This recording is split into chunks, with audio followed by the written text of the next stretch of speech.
In the wake of the UN Sustainable Development Summit that took place at the UN headquarters in September, where world leaders including President Barack Obama of the United States acknowledged investing in the rights of women and girls is necessary to accomplish the vision of a world without poverty, inequality and strife. Globally, women are less likely to have a job than men and are more likely to live in poverty. And I've said this before and I will keep repeating it.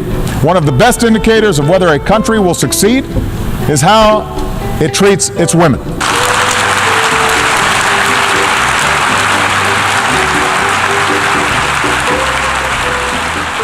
The Minister of Gender, Children and Social Protection, who was among the president's entourage to this year's General Assembly, held series of side events which included a conversation held by Women Deliver.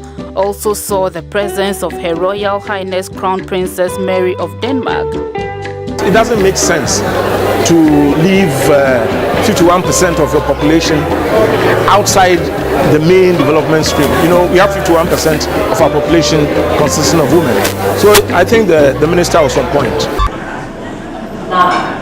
Now we're in New York and we have the local polls. That's a good chance for you.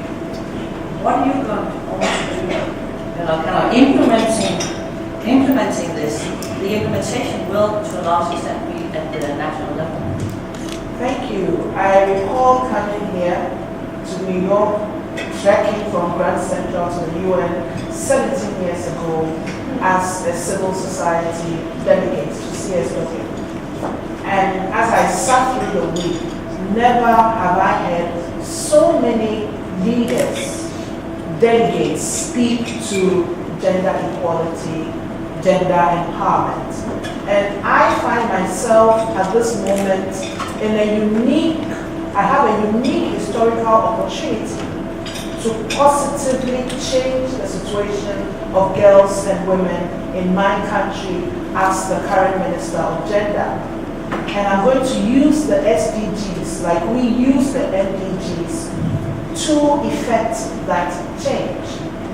I'm going to make sure that we are able to legitimize the SDGs within our development framework, to make sure that it's relevant and to prove that implementing these goals will lead to positive change and positive development for women and girls.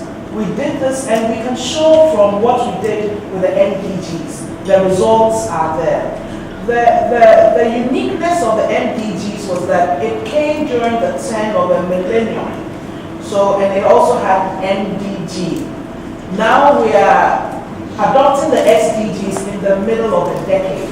We don't have the luxury of millennium, but we need to consciously, deliberately implement and popularize the SDGs within our local national context. So we need to legitimize and make sure that it's relevant within our national context. And that is exactly what I'm going to do as a Minister for Gender for the Republic of Ghana.